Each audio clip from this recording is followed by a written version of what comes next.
Estão vendo isso aí? Isso é o resultado.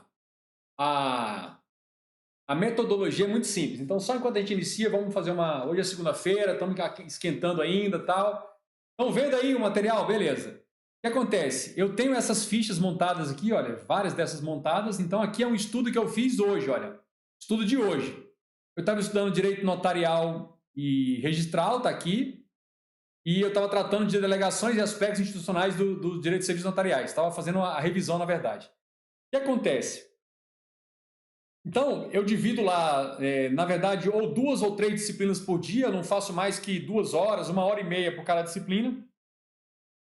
Se eu for fazer, por exemplo, 1 hora e meia, os primeiros 20 a 30 minutos, o que eu faço? Eu pego ali umas 15 ou 20 questões, faço uma leitura rápida e a partir do que vai aparecendo no enunciado e nas assertivas das questões ou nos itens, eu vou fazendo essas perguntas. Então, aqui no lado esquerdo aqui, tá vendo? Olha, tá grifado aqui. Então, eu começo com uma pergunta sempre genérica, que é o tema central daquela questão. Eu perguntei, concurso público para delegação, ou seja, como é que é isso? O que é isso? É uma pergunta vaga, genérica. E aí, à medida que vão aparecendo, é exatamente o que eu faço no raio-x da questão. Só que aqui eu estou esquematizando. Então, olha a questão número 2. Aí, então, primeiro eu vou lendo as questões e vou montando a coluna da esquerda, essa que está meio em azul aí. Aí exige indicação prévia das serventias que estão no concurso? Aí, questão 3, está aqui, olha. Quem pode disputar o concurso? As condições para disputar, bacharel em direito, quem não é bacharel em direito.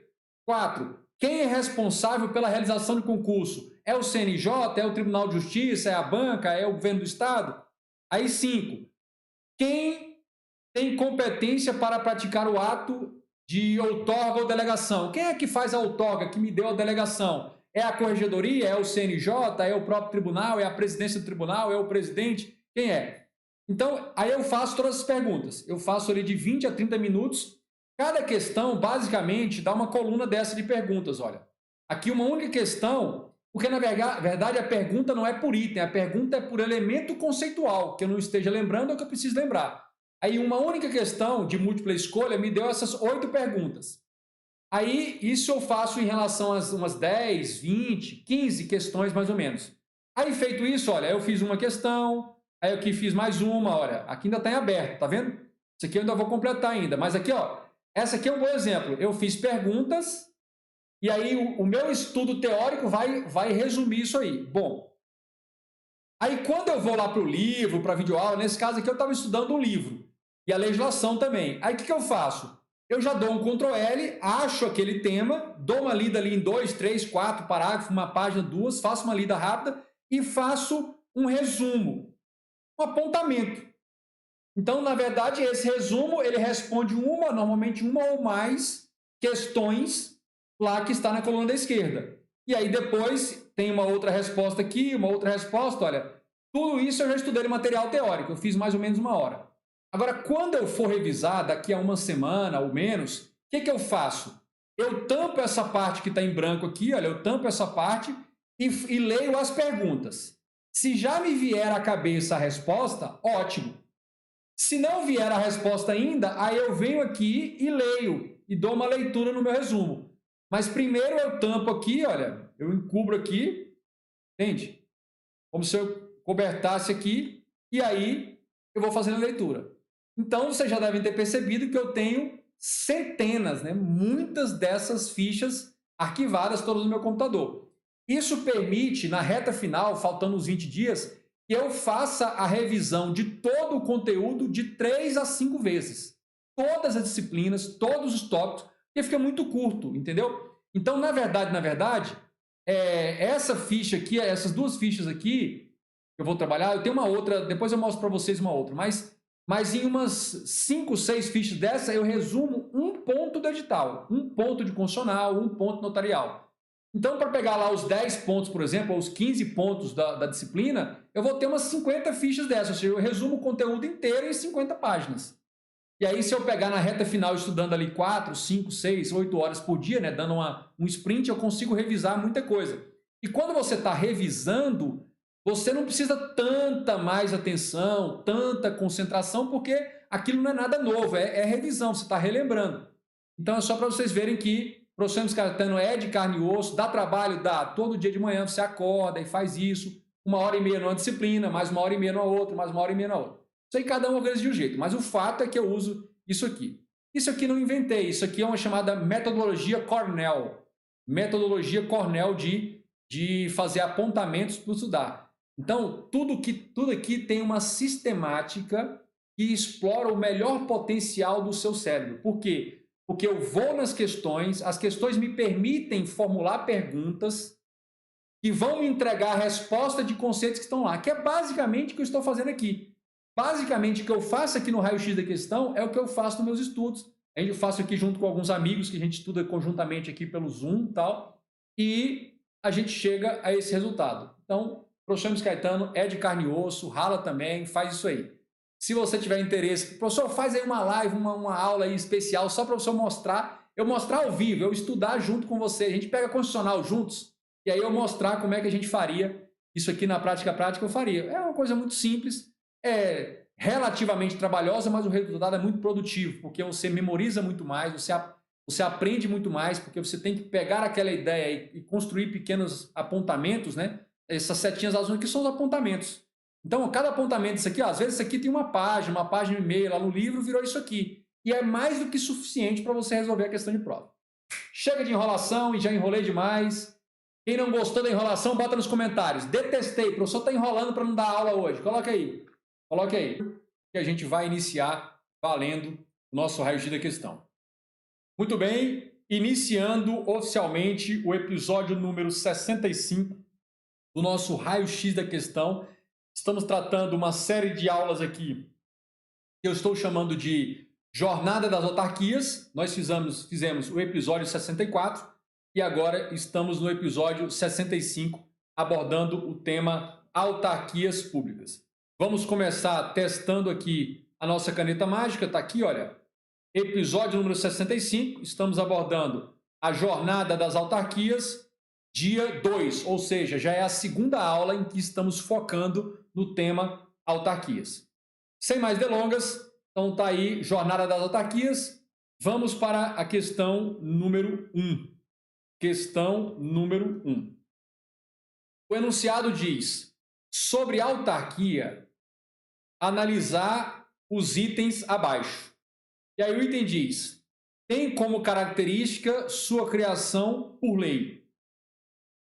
E 2, é pessoa jurídica de direito público ou privado, conforme sua criação. E 3, tem controle de gestão e desempenha serviços centralizados, sem margem para autonomia. Beleza? Então, só para mostrar para você como é que é o raio-x da questão. Vocês que estão me acompanhando há mais tempo estão acostumados. Então, quando eu leio esse primeiro item, suponhamos que eu não soubesse nada da matéria, nada da disciplina. Tem característica de sua criação por lei. O que eu faria? Lá na minha aquela coluna da esquerda, eu já colocaria lá o seguinte, qual é a forma de criação de uma autarquia. E aí, quando eu fosse fazer o meu estudo teórico, eu colocaria qual é a forma e eventuais detalhes pertinentes que o material teórico, né, o livro, a videoaula, me desse sobre isso aí. Então, forma de criação por lei. Isso aqui está verdadeiro. É pessoa jurídica de direito público ou privado? Não. Ela só pode ser pessoa de direito público. Aí eu faria a seguinte pergunta. Qual é o regime jurídico da autarquia? Direito público, direito privado? Não, ela é pessoa jurídica e colocaria também o seguinte, qual a personalidade? Qual é a personalidade? Vejam que eu transformo em perguntas todos os conceitos jurídicos que estavam presentes naquela questão e que eram necessários para eu compreender. Sem compreender, eu não consigo analisar. Sem compreender e analisar, eu não consigo julgar e muito menos gabaritar. Tão simples. E aí, conforme sua criação sempre por lei, e tem controle de gestão e desempenha serviços centralizados. Eu faria uma outra pergunta aqui. Autarquias é centralizada ou descentralizada? Beleza. Eu teria acabado de montar uma daquelas minhas fichas no lado esquerdo. E aí eu continuaria com as questões. Daqui a uma meia hora, daqui uns 20 minutos, quando eu fosse fazer o estudo teórico, o meu estudo teórico já seria procurar exatamente esses elementos conceituais. Eu aceleraria a leitura até chegar nesses pontos. Quando eu chego no ponto crucial, eu diminuo a velocidade da leitura, faço uma compreensão daquilo, eu transformo numa pequena frase, um pequeno apontamento que me daria as respostas necessárias, e aí vou seguindo adiante, ponto a ponto. Basicamente, o que acontece? Se você fizer isso aqui com umas 50 questões, quando você chega na questão número 20, cada ficha daquela que você montou já vai servir para 4, 5 questões. As questões se repetem demais. Na verdade, os temas principais se repetem muito nas questões. Não tem muito o que inventar sobre os temas. E aí fica fácil para revisar. Percebem que é nessa lógica, neste momento, nessa fase do estudo, né, que eu chamo de a primeira fase, a fase do direcionamento para o estudo teórico e a montagem do material de revisão. Nesta fase, eu estou pouco me importando para o gabarito. Na verdade, eu nem marco o gabarito, eu não estou nem aí para o gabarito. Quando eu estou lá no site de questões, eu faço essa análise das questões, eu nem olho para o gabarito, eu nem me preocupo. Nem me preocupo. Lá depois, no segundo momento, quando eu começo a fazer simulados e resoluções de questões, análise de questão é uma coisa, resolução de questão é outra. Quando eu entro na fase de resolução de questões, e aí você me pergunta, professor, o senhor espera terminar tudo para fazer resolução de questões? Não. À medida que eu finalizo um ponto do edital, eu já começo a revisar fazendo resolução de questões. Aí eu já começo a me preocupar com o gabarito, para ver se eu estou acertando ou errando. Beleza? E aí eu sigo nos outros pontos. E aí a vida segue. Beleza? Então nós temos verdadeiro, falso e falso. Nosso gabarito aí é a letra A. Somente o item 1 está correto. Beleza? Tranquilo. Gente, muito mais do que aprender o direito administrativo, que eu sei que vocês estão aprendendo, eu quero que vocês tentem, pode ser que não seja para você, mas tente se familiarizar com essa metodologia que eu tenho feito há mais de 60 aulas aqui na mão na massa com vocês, que é a metodologia que eu e os meus amigos estudamos em grupo, né? Estudamos numa equipe para disputar os concursos de cartório. Bacana, a gente faz um estudo linear com o propósito de o quanto antes ter um material robusto de revisão. Robusto não é extenso, é preciso. Tudo que você precisa está lá sinteticamente condensado naquelas fichas de revisão. Esse método eu não inventei, esse é um método muito utilizado no mundo inteiro por universitários e tal, que é o chamado método Cornell. Pode até pesquisar isso aí. Com o condicionamento necessário, você aprende a aplicá-lo isso aí, beleza? Tranquilo. É óbvio que quando você usa essa metodologia, é óbvio que você vai internalizar muito mais as informações desde o primeiro momento do que aquela pessoa que só fica lendo e pintando com marca-texto. É óbvio.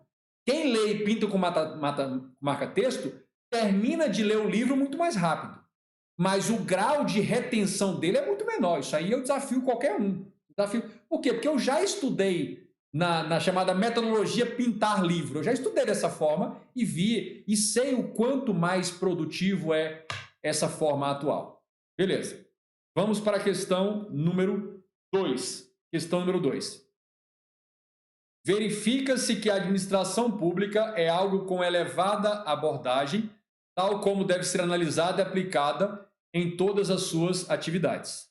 No tratamento do assunto administração pública, deve-se considerar dois grupos de instituições, sendo na administração direta, compreendendo as instituições com personalidade jurídica própria, criadas para realizar atividades governamentais de forma descentralizada, estão neste grupo de administração direta os que apresentam em tal alternativa. Então ele quer saber qual é a alternativa que contém as entidades da administração indireta. Beleza? Tranquilo. Se você fosse aproveitar este enunciado para montar aquela sua ficha, o que você faria? Verifique se a administração pública é algo com elevada abordagem, tal deve como ser analisada, aplicada a todas as atividades. No entanto, o assunto aplica. Deve-se considerar 2 grupos de instituições. Então, quais são esses 2 grupos de instituições? A administração direta e a administração indireta. Você ia encontrar isso no material teórico, no estudo teórico. Sendo a administração indireta, eu ia fazer 3 perguntas. O que é a administração indireta? Como ela nasce da descentralização, e quem integra a administração indireta? Eu ia fazer essas 3 perguntas básicas e isso ia direcionar muito bem o meu estudo teórico. Beleza. Ah, professor, mas é fácil para o senhor estudar porque o senhor está estudando aí administrativo, o senhor já é professor dessa matéria. Eu mostrei para vocês aqui no início, no pré-aula, um estudo que eu estava fazendo de direito notarial. E, lembrem-se, direito notarial eu não vi na faculdade, eu só fui estudar mais de 10 anos depois que eu já tinha me formado. Isso a gente nem vê na faculdade. Então, não se enganem, né? Arruma desculpinha. Então, eu tive que começar do zero. Mas quando você pega a metodologia, fica tranquilo. Letra A. A letra A diz o seguinte. Letra A. Empresas do terceiro setor. Terceiro setor integra ou não integra a estrutura da administração pública? Então, eu iria fazer o seguinte, olha. Eu ia colocar lá no meu formulário, né? Na minha ficha de resumo, né? De material de revisão. Eu ia colocar o que é o terceiro setor. O que é o terceiro setor? Vou colocar isso aí. Quem integra o terceiro setor? E é óbvio, né? Quando eu começasse a estudar esse assunto, eu iria perceber os detalhes das organizações sociais, das OCIPs, das entidades de apoio, e aí eu ia completar muito mais. As perguntas que você faz, ele direciona o alvo do seu estudo.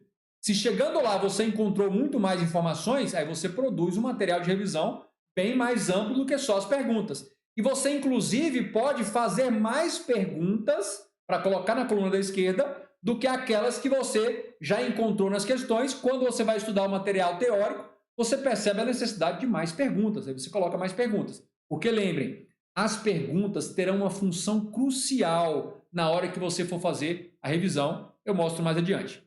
Beleza? Seguinte. B. Autarquias integram a administração direta? Sim. Empresas públicas? Sim. Sociedade de economia mista? Sim. Fundações públicas? Sim. Está correto. O item está correto. Faltou mais alguma? Faltou mais o consórcio, os consórcios públicos. Faltaram aí os consórcios públicos. Mas a falta deles torna o item errado? Não, não torna o item errado. Mas para confirmar o gabarito, letra C, nós integramos a administração direta? Quando ele fala nós, estamos falando o quê? Os particulares.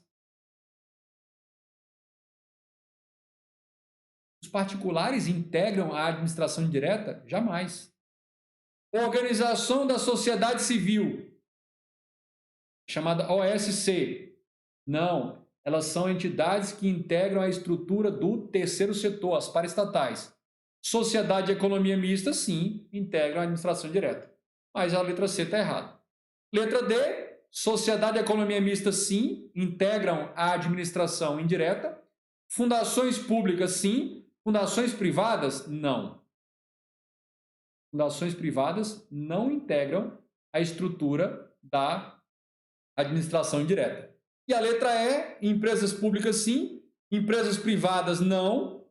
As empresas particulares, não. E as organizações da sociedade civil,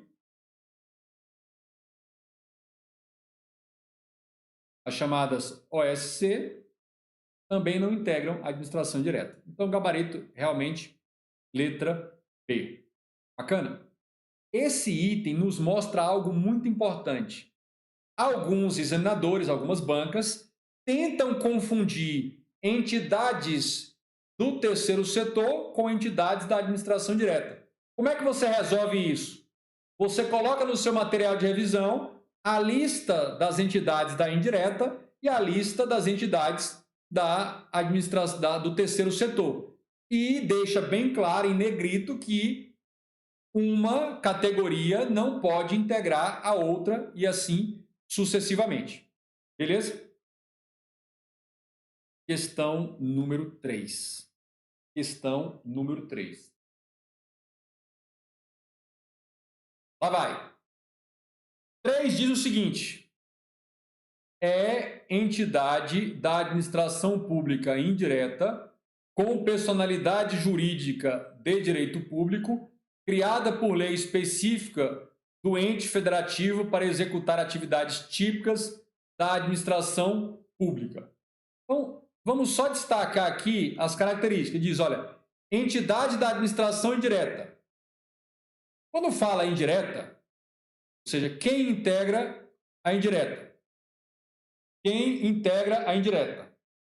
Deixei a janela aberta, entrou uma moça aqui que está vindo assistir a aula de graça, sem pagar. A aula não é gratuita, não é grátis. Aqui você pode ter autarquias, empresas públicas, sociedade de economia mista. Então, eu vou acabar comendo essa moça. Vocês vão ver, olha, eu vou acabar mastigando ela. Vai dar outro problema isso aí. Vai dar confusão. Ao vivo é assim. Ao vivo é assim. Beleza. Olha.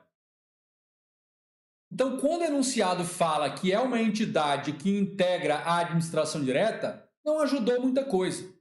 Porque nós temos 5 possibilidades. 5 possibilidades. Empresas públicas, sociedade de economia mista, empresas públicas, consórcios públicos, fundações públicas. Agora, ele diz, com personalidade jurídica de direito público. Quando ela fala que a personalidade jurídica de direito público excluiu quem? Excluiu fundação pública de direito privado, foi criada pelo poder público, mas com personalidade jurídica de direito privado, excluiu também empresas públicas, excluiu sociedade de economia mista e os consórcios públicos do tipo associação privada. Já direcionou, mas não resolveu o problema. Aí fala, criada por lei específica. A única entidade da administração indireta criada por lei específica é a autarquia. Então vejam, a característica que com certeza faz você identificar entre as 5 entidades da administração direta qual é aquela que está sendo tratada é essa característica aqui, olha, no caso do nosso enunciado. Criada por lei específica do ente federativo para executar atividades típicas de Estado. E quando ele falou atividade típica do Estado, só a autarquia pode desempenhar atividade típica de Estado. Gente, ao fazer essas perguntas e ao fazer o estudo teórico voltado para encontrar a solução, as respostas teóricas para essas perguntas, e ao sintetizar apontamentos e colocar na coluna da direita, lá naquela minha ficha que eu mostrei para vocês no início, vocês não sabem o poder que tem isso do ponto de vista da masterização, da internalização desse conteúdo na memória. E na hora que você vai revisar, quando você lê a pergunta já puxa o tema, a resposta, e se você não souber algum detalhe eventualmente, já está ali do lado para você ler, você não sabe qual é o poder do estudo. Dá trabalho? Dá trabalho, mas é um estudo faixa preta, não é para quem está brincando de fazer concurso público, é para quem está querendo passar mesmo de verdade. Passar mesmo de verdade. Então, só porque você não passa todo esse material que o senhor tem para a gente. O mais importante não é chegar a Roma, chegar a esse material. O mais importante é a caminhada até ele. É essa caminhada que faz mais rapidamente você colocar essas informações todas na sua memória de longo prazo, transformando informações, muitas informações, em aprendizagem e conhecimento consolidado na sua memória. Beleza? Vamos para a questão número 4. Questão número 4. Sobre as agências executivas e reguladoras, analise. O enunciado direciona para agências executivas e reguladoras, mas eu trouxe essa questão por quê? Porque ela se conecta perfeitamente com autarquias num tema. Olha só. Primeiro, tanto as agências executivas quanto as agências reguladoras são resultado da descentralização. São resultado da descentralização. Olha, presta bem atenção. Toda agência executiva ou vai ser autarquia, ou vai ser fundação pública,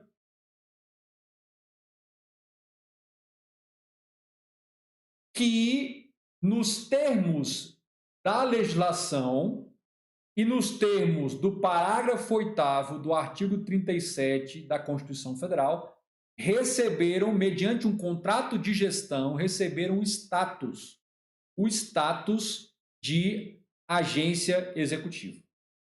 Isso aqui, eu quero que vocês olhem depois os artigos 51 e 52 da Lei 9649 de 98. Simples assim. Coloque aí para mim nos comentários quem eventualmente assistiu a minha aula épica de agências executivas.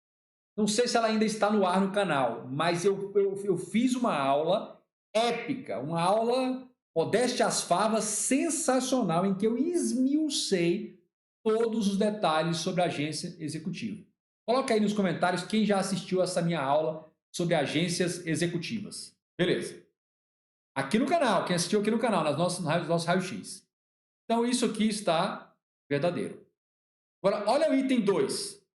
Autarquias ou fundações públicas podem ser qualificadas como agências executivas mediante decreto do Poder Executivo, desde que atendidos os requisitos necessários. Isso está perfeitamente de acordo com esses artigos aqui, olha. Artigo 51, artigo 52 da Lei 9649 de 98. Então, isso aqui está verdadeiro. Somente autarquias públicas, somente fundações públicas já existentes podem vir a receber o status, a qualificação como agência executiva, e essa qualificação, esse status, ela recebe mediante, olha a mosca aí, recebe mediante decreto do chefe do executivo. E por último, nós temos aqui a letra, o terceiro item. É possível que não apenas as autarquias exerçam atividades de agência reguladora, como também os órgãos públicos exerçam funções regulatórias.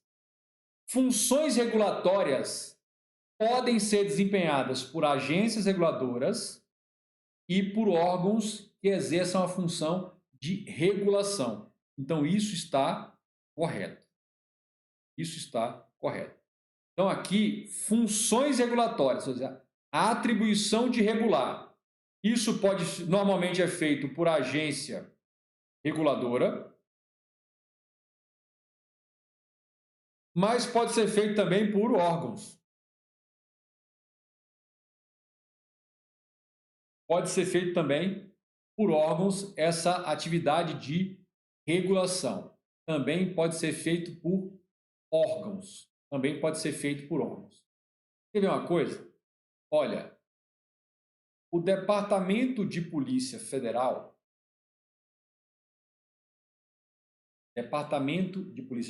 é um órgão. E este órgão exerce a função de regulação sobre a posse e o porte de armas em todo o território nacional por civis, por pessoas que não tenham a prerrogativa funcional de ter o porte de arma. Então, a regulação desse assunto é feita por um órgão, é uma função regulatória. Normalmente, a atividade regulatória é feita por agência reguladora. Mas órgãos também podem fazer? Podem fazer. Então, a questão número 4, gabarito, letra D de doido, todos os itens estão corretos. Questão número 5. Questão número 5. Vamos lá. Lá vai. Acerca da criação da autarquia e levando em consideração posições jurisprudenciais, é correto afirmar que poderá ser criada por... Como é que se cria autarquia? Gente, aqui se faria a seguinte pergunta. Como se cria uma autarquia? É lei ordinária específica do respectivo ente federativo. Isso está no artigo 37, inciso 19 da CF de 88. Então, vejam lá. Aí eu pergunto, aqui, lei autorizativa genérica? Não, não é lei autorizativa, é lei que cria e aí é específica, está errado. Decreto? Decreto jamais. Ato administrativo? Jamais. Medida provisória. Ao me deparar com essa questão, o que eu faria lá no meu material de revisão? Na coluna da esquerda, eu colocaria uma pergunta. Medida provisória pode criar autarquia? Eu colocaria isso. E aí iria procurar fundamento teórico para isso. A resposta é sim, é o nosso gabarito. E aí, gente, cuidado, tem até exemplo. A medida provisória 306 de 2006, medida provisória federal, criou o ICMBio, uma autarquia chamada Instituto Chico Mendes, Conservação da Biodiversidade, ICMBio. É um exemplo de autarquia que foi criada por uma medida provisória. Então, quando se fala lei ordinária específica, vai ser lei ordinária mais medida provisória. Então, quando se fala lei específica, lei ordinária não é lei complementar, mas além da lei ordinária, a medida provisória também é possível. Coloque isso nessa informação. E eu digo para você o seguinte, quando você se depara com uma questão como essa, talvez você já tenha lido essa informação N vezes no seu material teórico. Às vezes você tenha assistido várias vezes a videoaula sobre esse assunto. E lá tem essa informação, mas você não se atentou.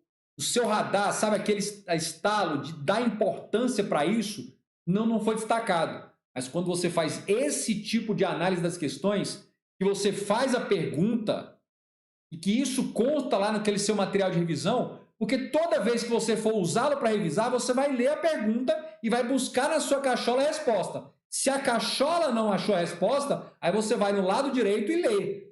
Mas o mecanismo de revisar é ler a pergunta. Procura na cachola. Cachola achou? Beleza, não precisa ler. Ou se vai ler é só por mero deleite, por mera firula. Bacana? Então você não lê a pergunta e já vai ler a resposta. Você lê a pergunta e procura na cabeça. Até o dia que você não precisa mais da coluna de direita, que é a coluna que tem o resumo teórico com as respostas para as perguntas. É lindo demais o mecanismo. Beleza. 6. Questão número 6 diz o seguinte. Quanto aos conselhos de fiscalização profissional, julgue o item. Por sua natureza autárquica, não é possível aos conselhos de fiscalização profissional celebrar acordo coletivo de trabalho.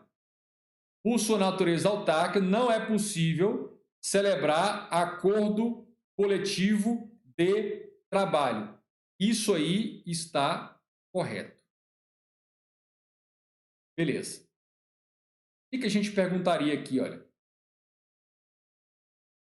Qual é a natureza jurídica dos conselhos profissionais? Quando você fosse estudar o seu bom material teórico, videoaula, PDF, apostila, livros, manuais, a resposta que você encontraria é o STF diz que são autarquias sui generis, ou seja, autarquias peculiares. E está aí até no seu material, o STF indica que, por serem autarquias, elas não podem celebrar o acordo coletivo de trabalho, o ACT. O acordo coletivo de trabalho. Por ser uma entidade autárquica. Jurisprudência do STF nesse sentido.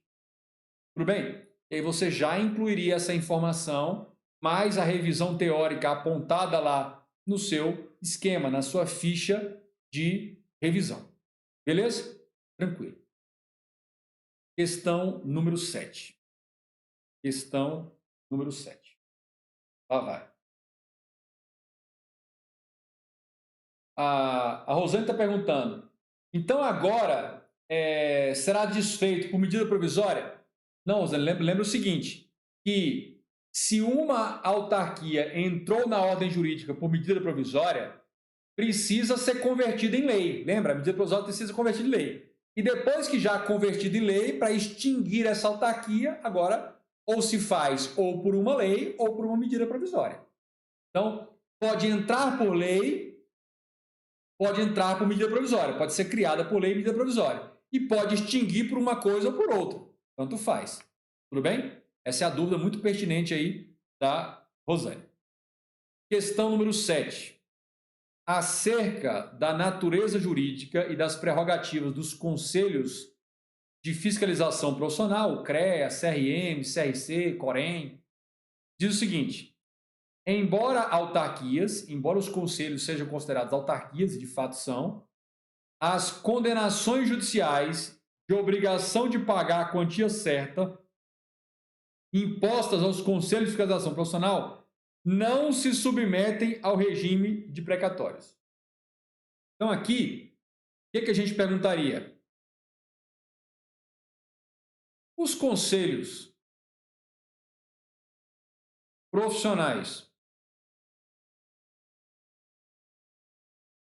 são autarquias? A resposta é sim, com exceção da OAB.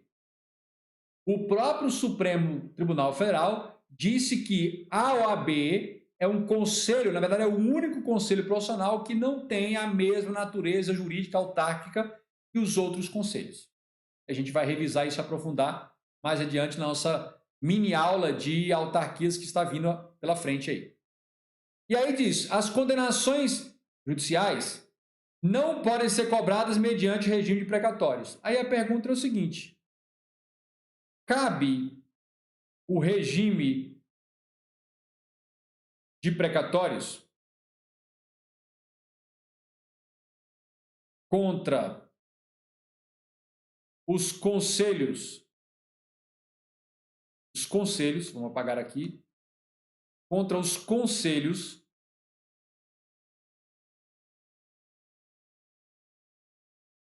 profissionais? Claro, você já deve colocar aí o seguinte: regime de precatórios é aquele que está indicado no artigo 100 da Constituição Federal. A jurisprudência aí, o que você acabaria achando no seu estudo teórico? Que a jurisprudência do STF não admite. Não admite. Vai ter que ser... Então, se não tem precatórios, cobra como? Cobra mediante penhora. Penhora de bens. Usa o regime da execução por quantia certa com penhora de bens. Tranquilo dessa maneira, simples dessa maneira. Beleza? E aí nós vamos para a nossa oitava e última questão da noite. Hoje é uma noite mais curta, noite de segunda, todo mundo cansado. Vamos lá. Menos eu. Acerca da natureza jurídica e das prerrogativas dos conselhos de fiscalização profissional, julgue o item. E diz o seguinte: a despeito de ostentarem natureza jurídica de autarquia, conselhos profissionais realmente os conselhos de fiscalização profissional não estão isentos do recolhimento de custas processuais. Não estão isentos do recolhimento de custas processuais. Tá correto. Então, a regra qual é? Regra: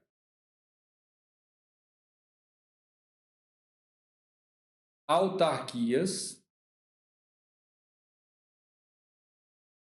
são dispensadas de antecipar o recolhimento das custas processuais no início do processo. Essa é a regra. Mas essa regra tem uma exceção. Exceção. Qual é a exceção? Os conselhos profissionais. Os conselhos profissionais, que são autarquias sui generis. Sui generis significa peculiar, esquisitas, diferenciadas. Então, quando uma autarquia normal, IBAMA, INSS, uma autarquia comum, está em juízo, ela é dispensada de antecipar no início do processo as despesas processuais. Mas ao final, se ela for condenada nesse processo, ela vai ter de recolher as custas e despesas processuais. Agora, quando se trata de conselhos profissionais, disse o STJ e até o Supremo, eles são obrigados a fazer o recolhimento antecipado das custas e despesas processuais. Das custas e despesas processuais. É isso aí. É assim que funciona esses conselhos. Muito bem. Hoje fizemos aí um episódio um pouco mais curto. As pessoas estão reclamando que está sendo muito cansativo, com quase 1h30 de episódio. Então, pelo menos na segunda-feira eu vou aliviar um pouquinho, mas nos outros vai ser pauleira. Vai sempre passar de um pouquinho mais de 1h, uns 65 minutos aí, nosso episódio, nosso raio-x da questão. Eu queria que vocês colocassem aí nos comentários o que vocês acharam do que vocês viram lá, porque eu sei que vocês ficaram curiosos, lá no início da nossa live, que inclusive depois da edição vai sair, que foi o que vocês acharam lá daquela... Se ficaram curiosos para saber mais sobre aquela metodologia de como o professor Hermes Caetano faz os seus estudos. O que vocês acharam disso aí? Na verdade, eu sempre digo, gente, a metodologia ela não vai necessariamente diminuir o trabalho. Na verdade, eu acho que diminui muito porque diminui o retrabalho. Aquela metodologia diminui demais o retrabalho. Bacana? Por quê? Porque por aquela metodologia você só lê um grande livro, um material mais extenso, uma única vez e ponto. O resto é só pesquisar pontualmente. Hoje, como os livros são quase todos eletrônicos, você dá um Ctrl Find aí, um Ctrl F, você já acha, vai direto no ponto que você precisa analisar um pouco mais. Tudo bem? Então, ali é uma metodologia. Estou estudando uma melhor oportunidade para a gente fazer uma live inteira sobre algumas técnicas dessas. e eu utilizo isso aí. Claro, tá chegando aí a comunidade Emerson Caetano. Quem fizer parte da comunidade, pelo menos aí uma vez por semana, uma vez a cada 15 dias, vai ser brindado com uma aula dessas técnicas, dessas e muitas outras técnicas que eu não inventei, são técnicas que são utilizadas no mundo inteiro pelos estudantes mais eficientes do mundo inteiro e são altamente produtivas. E, infelizmente, o nosso sistema de ensino não estuda não ensina, né?